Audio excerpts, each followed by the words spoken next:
မယ်ဆိုအတူလာရရမယ်အဲ့စိတ်ကိုထားပြင်းထားတယ်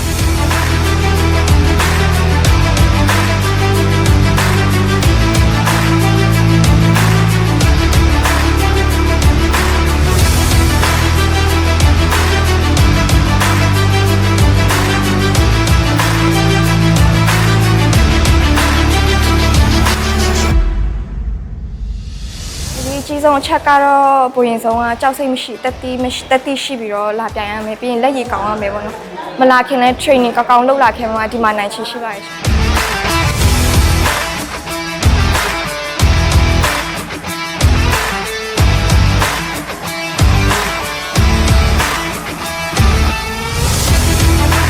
ပြောလင်းကားတိတ်မရှိပါဘူးဒီ local မှာပဲပြိုင်ပွဲရိုက်မယ်နိုင်အောင်ရိုက်မယ်ဒီလောက်ပါပဲခလိုမျိုးဒီလို racing တွေပါရှိသွားဖို့တော့ plan တော့မရှိတော့ပါဘူး50-50ပါကျွန်တော်ကတော့အများကြီးဟိုမှန်ပြိ